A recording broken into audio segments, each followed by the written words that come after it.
哦，在这里已经能看见了，一座好大的庄园悬在天上。那就是假面回廊，享乐之树瑟利姆沉睡的地方。不过，这是用什么原理浮在了天上呢？无所谓吧，感觉我已经见怪不怪了。基于之前的经验，我们的确要更加小心才好。那倒是。虽然松雀出于性格温柔的考量，先带我们接触了瑟拉佩姆，但没想到结合之术在没有主观敌意的情况下就能困住我们。咱这也是百密一疏，常在河边走，哪有不湿鞋嘛？而且最后事情也没有变得太坏，是吧？另外，这回咱们要找的瑟利姆，抛开性格问题不说，他的能力你们也算是知根知底儿。如果你在指之前复现过的那段琥珀街往事，那我觉得最多也只能让我们到一知半解的程度。瑟利姆出身贵族，拥有支配他人的力量，通过洞悉他人的恐惧而使对方臣服于自己。现有的情报大致就是这些。哦，对了，还有一条，松雀你也曾经臣服于他。那是往事不堪回首，哎，以唤醒享乐之树为目标，我认为这些情报已经足够。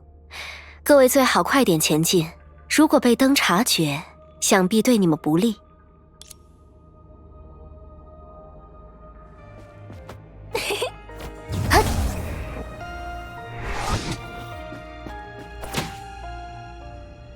等等，怎么了？前面可能有敌人。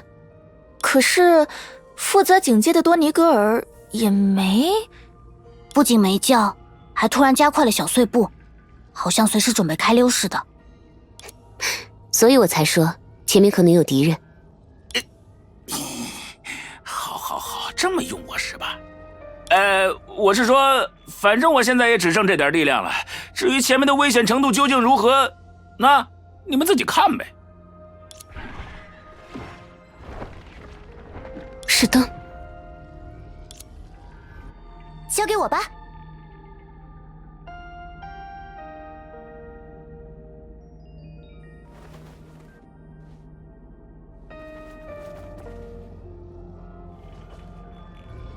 大家要跟上啊！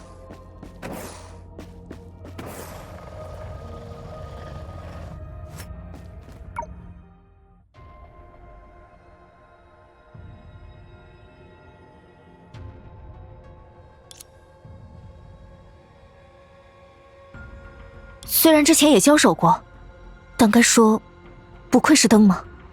这种程度的怪物，我们不也能处理掉吗？是的，只需多花费不少时间。好吧，也是。这并不是事情的重点吧？为什么灯会出现在这里？那当然是冲着咱们来的吧。毕竟树总共也就这么几位，而他又说过禁止咱们继续行动下去。哎呀，出发之前咱就不该心存侥幸。毫无疑问，对灯来说最有效率的做法，就是在尚未醒来的树身边巡逻，预防我们靠近。至于他究竟有没有发现我们，其实也不好说。怎么说呢？我们好像也没有除了继续前进之外的其他选择。的确如此。走吧，大家后续保持警惕。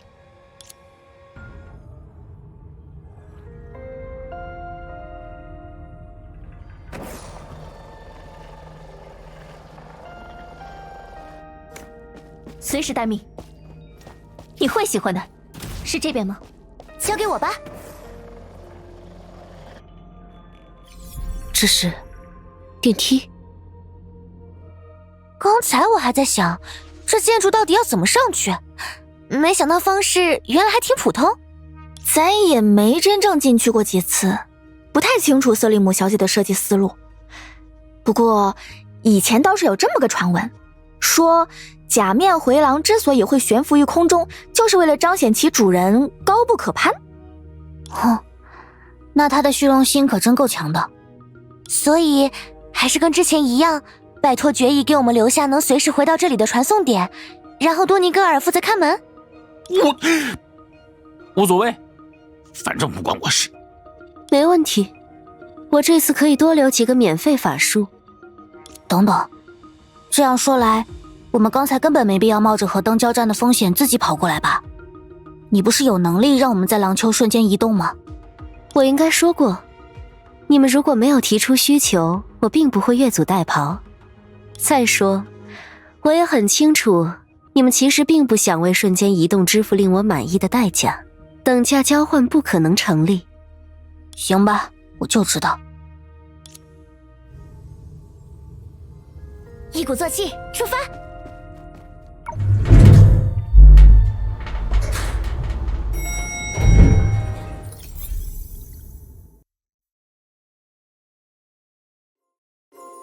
看来，这里就是……原来如此，看起来就像所谓礼堂一样。哼，腐朽的封建领地。没什么，只是一些地球上的叫法而已。瑟利姆小姐，她沉睡的位置应该还在这些回廊的最深处。可不要以为你们现在就算到了。一鼓作气，出发！前方的敌人就尽管交给我吧。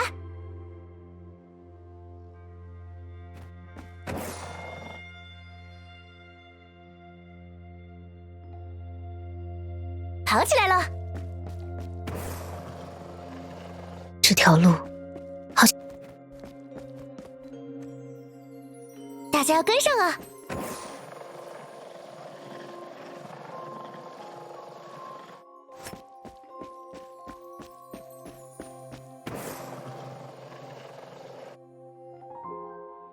又到我了。不是错觉，这地方……啊，不出所料。交给我吧，我来搞定。蓄能完毕，逃不掉了，不疼，真的。呀吼！哒哒哒哒哒哒哒！哎，好险好险！没想到还有这种阴招。你是指刚才的怪物，还是指我们正处于鬼打墙的状态？啊，鬼打墙？好吧，看来重复2遍都有人没意识到环境的异常。顺便一提，我之前布下的紧急撤离法术也没法生效了，毕竟是免费的，希望大家谅解。那个，咱不也说过了吗？这地方高不可攀，咱平时也是难得见一回，更别提预判什么机关陷阱了。所以我们被困在了这里，倒是没有多少实感。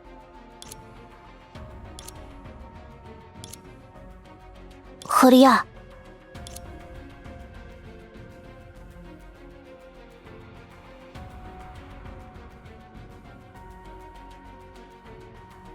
他说假面回廊顾名思义，是由享乐之树瑟利姆创造的迷宫。他难道是小瑟拉？他不让我承认。没关系，此地无银300两，这也是一种承认。我们还是先让赫利亚听听对方说了什么吧。他说他因为不希望游戏太不公平，才会托话给我们。刚才与我们交战的影子，他们的作用和这座回廊一样，都是为了把我们困在这里。在我们察觉到问题之前，回廊会尝试暗中困住我们。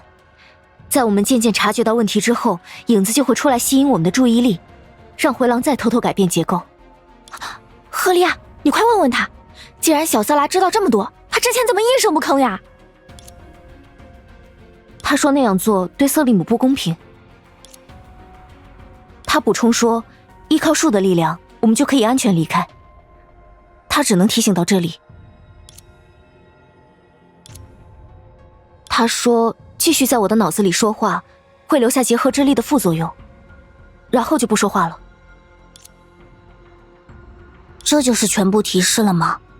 他只说拥有树的力量可以离开，可没说没有树的力量该怎么办。抱歉，欺瞒之术没有自己可以直接利用的力量。没关系，我们不是还有决议吗？所以说要依赖所谓的等价交换。那份代价恐怕非常昂贵，你们一定会拒绝支付。灯已经到门口了，我先去应付一阵，你们自己在这里想办法吧。啊？没事，瑟利姆自己的力量也是树的力量，你们直接找到他，一样有办法出来。来不及了，我必须过去。喂！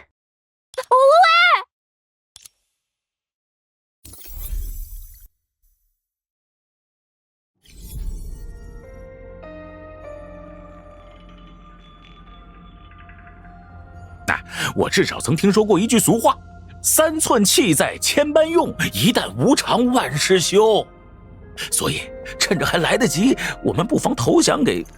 不，我是说，喂，你还是认清形势，举手投降对我们两个更好。识时务者为俊杰。灯姐的意思，我揣摩着就是这样。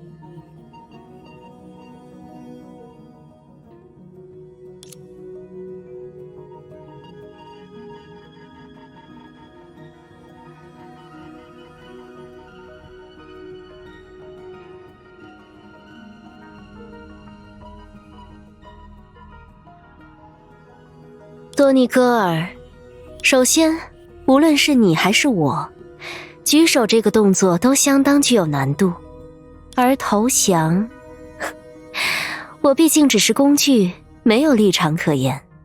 再者，倘若不考虑我的使用者们，想来我的职能应该不会与一位树有所冲突。恐怕要看你怎么选了。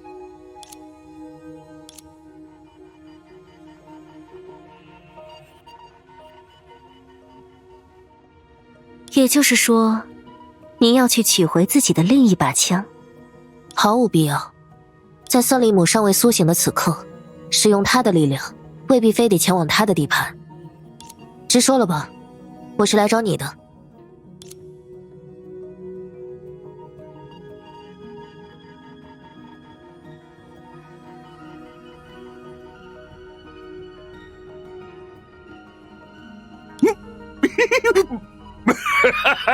你总算认识到了，不错。局势越是混乱，就越是需要强硬的手段。而在力量这一层面，你最好的合作伙伴的确非我莫属。是利托斯特的那只狗，它什么时候学会说话了？哎，我不是已经说过很多次了吗？你们还真把我当狗了？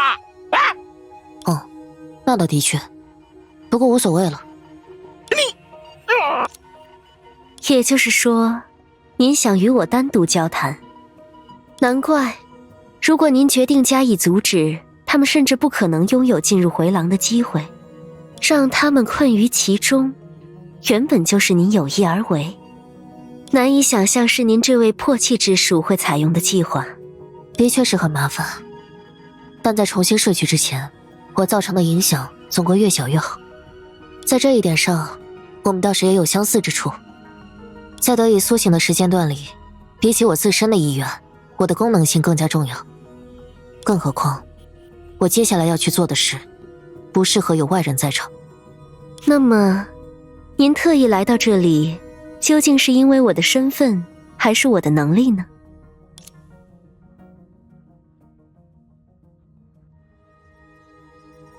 所以我才会说，恐怕要看你怎么选了。带路吧，让我去见见你的创造者。话先说在前头，我只是想让事情更方便些而已。你也可以选择不合作，把廊丘的每一寸土地都翻过来看看，这倒也不是什么不可接受的方案。听起来还真耳熟啊。这种事情找我合作不是更合适吗？显然您和多尼戈尔不一样，这恐怕只是您的一种谈判手段。不过的确是多此一举。虽然对使用者来说未必是一件好事，但我终究只是工具，不懂得如何拒绝。这样最好，我们动身吧。且慢，工具虽然不会拒绝，却仍有与生俱来的用途。倘若您接下来的行动会危及廊丘的稳定，无论会造成哪一种威胁，恐怕我都难以答应你的任何要求。稳定，虽然很难说我有多么认同这个身份，但在你看来，树难道还会做出对廊丘不利的事情？我毕竟并非人类，思考的维度也有所不同。至少从结果倒推，或许只有树才有能力做出对廊丘不利的事。你说的倒也对，没什么好隐瞒的，我只是想逐一确认他们有没有醒来罢了。也就是说，廊丘眼下的异动，您怀疑和我的创造者有关？不，我怀疑的是所有人，阿杰塔只是其中之一。总之，我从来都没有耐心计划，现在也没有闲心解释。走还是不走，你只需要给我一句话。还真是没有耐心啊。要说眼下的情形只是巧合，您的运气未免太好了一些。不如说，您就是为那几位远客而来的吧？在您看来，廊丘此刻的异常，唯有树的力量能够造就。倘若他们当中有人能从回廊中逃离，您就有了斩尽杀绝的必要。而如果事实恰恰相反，只需要在这里稍等一会儿，就能轻而易举地让我落在您的手里。就效率而言，这相当值得赞许。你用不着这么多嘴，带路。当然，如您所愿。不过，即使您碰巧促成了眼前的局面，但还是忽略了一件事：把廊丘的每一寸土地都翻过来看看，那恐怕并非是一种行之有效的策略。换言之，对于您将要去做的事而言，我的确不可或缺。没关系，既然口说无凭，请吧。对于我那位过分考究的创造者来说，他为自己选定的长眠之所，又或者埋骨之地，绝不可能被掩埋于区区凡尘。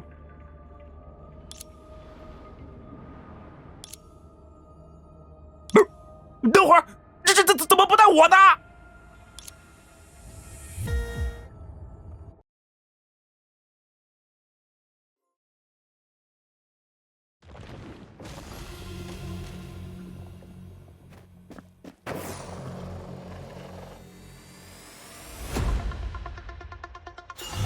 来得正好，看我把你们全都锤爆！克拉丽好像憋了一肚子火呢。迷路、转圈、打怪物，总是重复这样的流程，你难道就不生气？兜兜转转不让人出去，这瑟利姆到底是想让人找到他，还是不想让人找到他？瑟利姆小姐的心思以前就很难猜透，也许她的规则就是一切必须臣服于她。那还真是抽象。别！呼呼！时机正好，锁定目标。到此为止，站那别动，引擎点火，咚！呀吼！看招！好嘞！哼，到你啦，色雀奶奶！哎，这就来，吸纳婶婶！咻！天罚时刻！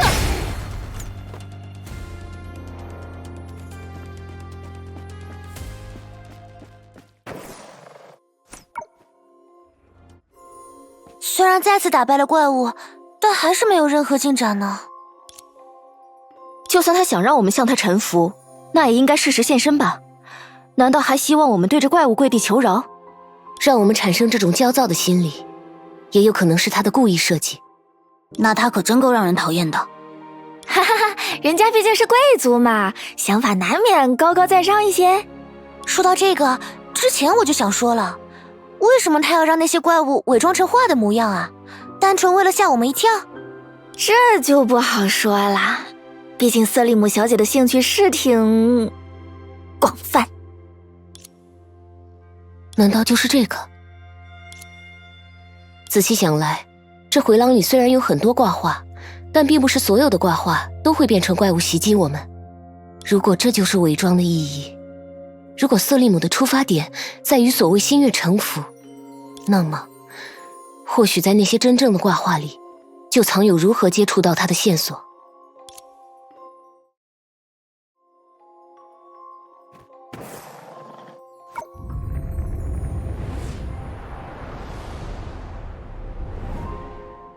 果然，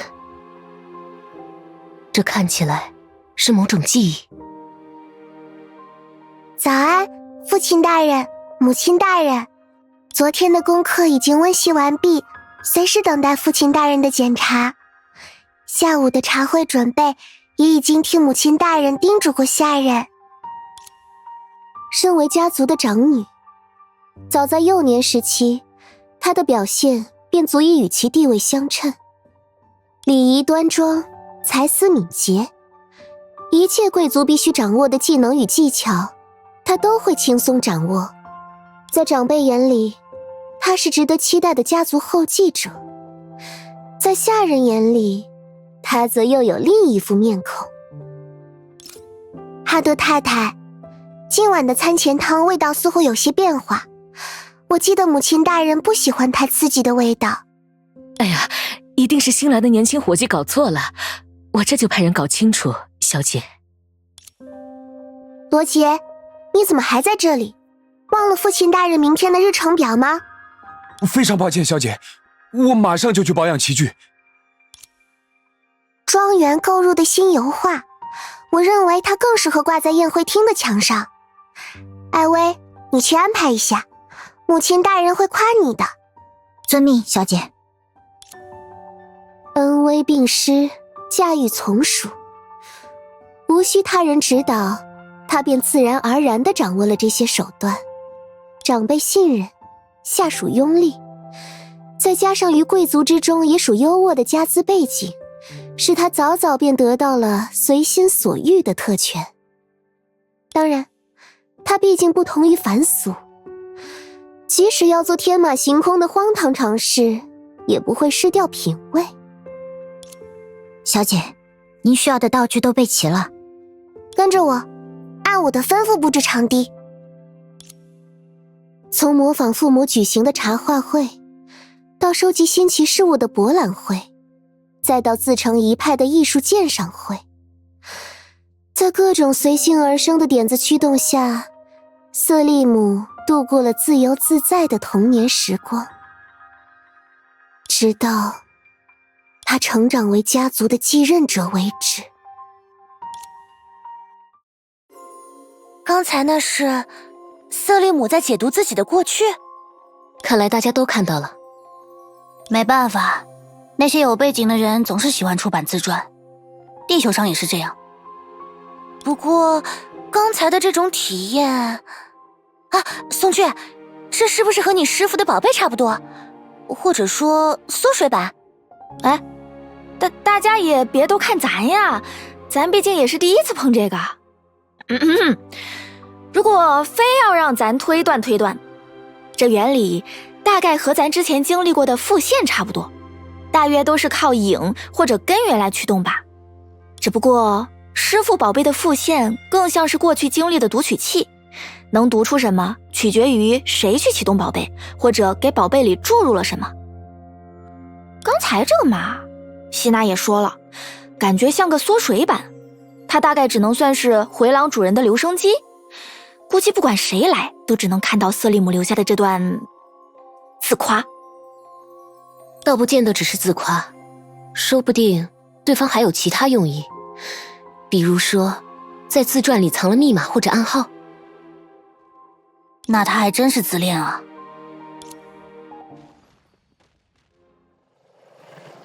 希纳迪亚正在接近目标。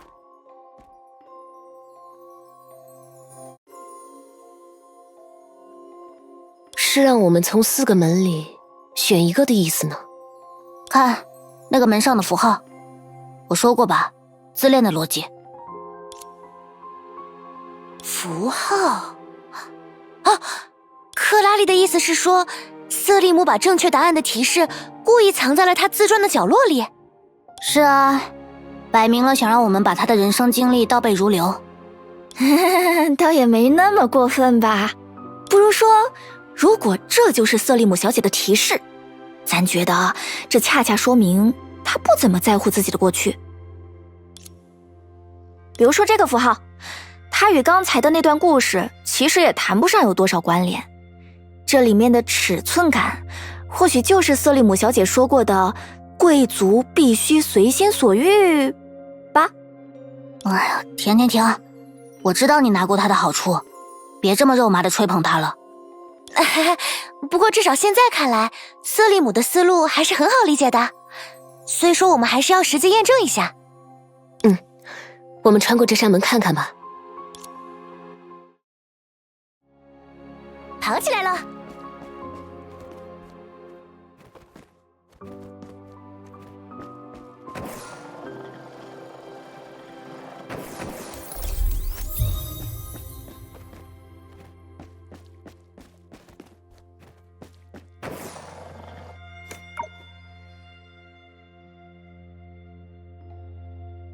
一晃数年，世界、郎丘与他的家族都发生了许多变化。明为影的灾祸日渐频仍，当代家主醉心于贵族之间的明争暗斗，家族内部长老更替，家主夫人去世。或悲或喜，这一切并未动摇年轻大小姐的心性。她依然秉持着我行我素的做事风格，即使她身边的人已与往日渐渐不同。你再说一遍，艾薇，什么叫不能准备？非常抱歉，瑟利姆大人，这是长老们的规定，女仆没有独自采购的权限。你跟了我这么多年，我从来没听说过有这种规定。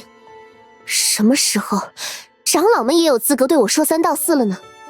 他们不敢，瑟利姆大人，只是上个礼拜的仪式结束后，您就已经是家族的正式继承人了，我也不再是您的贴身女仆，而要归长老们管辖。你的意思是，以后要我自己去干那些杂活？我绝无此意，瑟利姆大人，只是我没有资格再为您。啊，好了，我懂你什么意思了。真是一群无趣的家伙。这应该是瑟利姆刚刚成为家族继承人的时期。到目前为止，还真是普通的大小姐的生活。所谓的矛盾，也不过是家族责任、贵族传统之类的东西。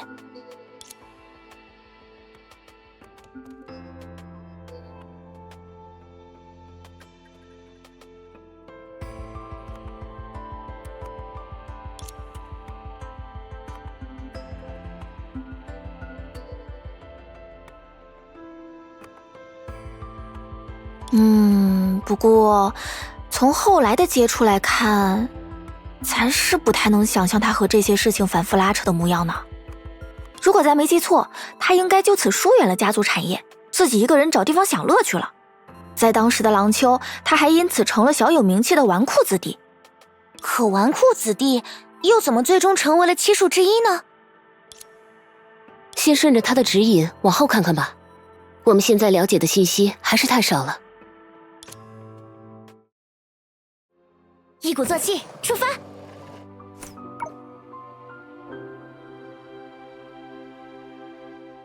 罗杰，是你干的好事吗？为什么随便动我的马？小的不敢，都是坎贝尔长老吩咐的，瑟利姆大人。坎贝尔，他不是管经商的吗？我又不掺和他们那些无聊透顶的俗物，他倒管起我来了。你说说，坎贝尔是怎么吩咐你的？他说近来宅邸的支出过高，需要适当控制，尤其是外出游乐和举办宴会方面。他怎么会知道举办宴会？哦，我明白了，又是艾薇他们在打小报告吗？小的也不想违背瑟利姆大人，只是被长老们拿捏着生计，被吩咐的事也只能照办。知道了，告诉我，坎贝尔现在在哪？在会客室。听说是洽谈购置新地产的事宜。瑟利姆大人，您……行了，没你的事了。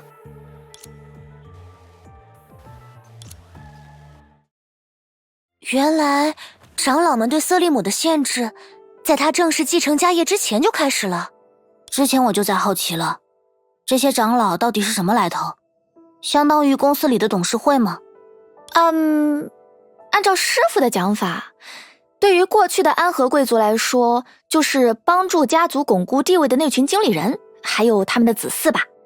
拿瑟利姆的努特里斯科家族来说，他们共有5位长老，分别在不同的事务上有一定的话语权。当然，最大的权力还是掌握在家主，也就是瑟利姆父亲的手里。所以他们拿瑟利姆的爸爸没办法，就想提前让他更听话一点。不过，如果只是限制瑟利姆的消费，好像也谈不上有多大的矛盾。是啊，如果只是限制消费。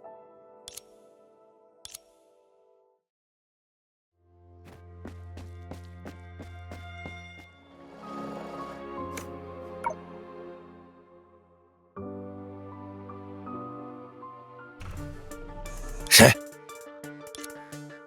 不好意思，瑟利姆小姐，是下人们忘记锁门了吗？这真是太失礼了，之后我一定会严厉处理他们。只是如您所见，我们正在洽谈要事，能否请您回避一下？为什么要回避呢？坎贝尔长老，难道有什么我不该听到的内容吗？这怎么会呢？只是家族财政方面的事务，通常都由我经手，不劳小姐和家主大人费心。不劳我们费心，你就把钱都亏掉了吗？您误会了，瑟利姆小姐，一定是下人们又在乱说。财政状况总体还是良好的，只不过依我之见，在某些方面的开销确实需要一些结构性的调整，比如失礼了，在奢侈品布料和古玩的购买上。坎贝尔呀坎贝尔，别装傻了好吗？你可能觉得我是个只会乱花钱的大小姐，对家务事肯定一窍不通吧。我只是懒得管你们而已，很多事情我都一清二楚。奢侈品采购的费用跟你经手的亏空相比，根本就是九牛一毛。比如说，现在这桩交易的资金有一大半就进了你们2个的腰包。瑟利姆小姐，这无凭无据的，您可不能乱讲啊！哼，乱讲？就拿你们手里的合同来说，等等，开发于100年前，采用复合式建材。复合式建材从被发明出来到现在也不过50年吧，曾是卡佩勋爵的封地。整本廊丘志里根本没有一个姓卡佩的勋爵，更别提计算面积的方式也都是猫腻。最重要的是，这片土地的名字是这个月才刚刚改的，因为1个月以前那里刚刚发生过一场隐灾。这把刚刚发生过隐灾的地产改名兜售，要价还如此虚高，这其中有多少是长老您的屏障费用呢？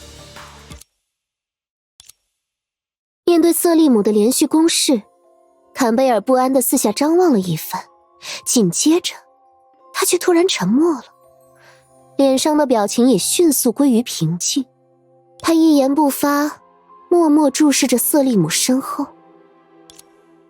够了，瑟利姆。父亲大人。去你该去的地方。可是，不要插手自己职权范围外的事情。我本以为你到了这个年纪，已经不用由我来重复家训了。非常抱歉，家主大人，此事也怪我不够周全。小姐见识独到，又是天纵英才，多考虑一些可能性也很正常。小孩子的纸上谈兵罢了，长老不必当真，继续按你的意思做就好。是，我已经派人去验收土地了，一切都顺利，家主大人放心。走吧，瑟利姆。操劳俗务，不符合你的尊贵身份。是，父亲大人。他知道此时沉默才是上策，于是不再开口。然而，当他迈出会客厅的瞬间，突然想起了什么。验收土地。瑟利姆的爸爸怎么这样啊？确实很符合大家族之主的刻板印象。色厉内荏，外强中干，一旦被人指责，还会恼羞成怒。大家族的事情咱也不太懂，但是回忆的最后好像提到，长老购入的土地曾发生过影灾。有没有可能那里就是瑟利姆第一次接触到影的地方？也许看到下一段自传就能知道了。一鼓作气，出发！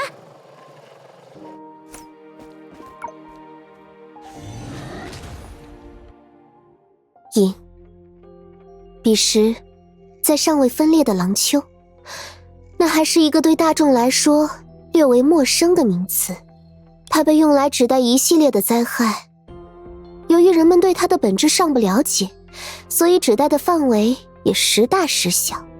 唯一达成共识的一点是，影的力量与人的恐惧有关。一旦人的恐惧达到一定程度，影中就会出现怪物。在我读到的各种情报里，对此都有明确的记载。如果它们是一种能量体，那么只要没有被消耗殆尽，就肯定会有残余。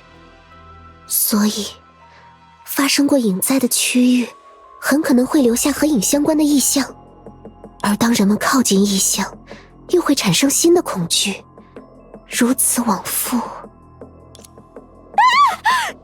瑟利姆找到附近的制高点，确认土地范围内的情况。不出所料，一团暗黑色的不明物质正笼罩着建筑群，以及刚刚进入建筑群不久的女仆。这东西是什么？救命！救命！瑟利姆冷眼观察着眼前的一切，即使聪明如他，也不知如何处理那神秘的黑色力量。他清楚，现在不是贸然行动的时候，他只是思考着，一边思考，一边放任自己被不悦的情绪捕获。明明只要听我的，就不会落到这地步了。每个人都是这样，在无聊的事情上自作主张，以为自己比谁都聪明。说到底，为什么你们不能都听我的呢？一定要怕什么东西的话，怕我不就好了？念头形成的同时，身体也已经动了起来，整套行动迅捷而又轻松，连瑟利姆自己也没能察觉。有什么力量，这一刻突然改变了流向，涌向了他。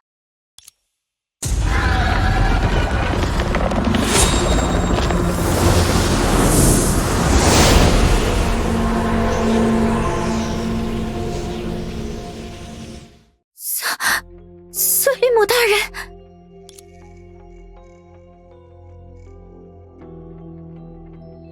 你臣服于我吧。直到那一刻，他才清晰地领悟到了自己的夙愿。要想随心享乐，必先支配众人。原来这就是瑟利姆得到力量的方式，还真是举重若轻啊。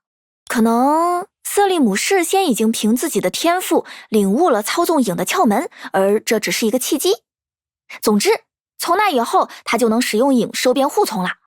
要想随心享乐，必先支配众人，这才是享乐之术的初衷吗？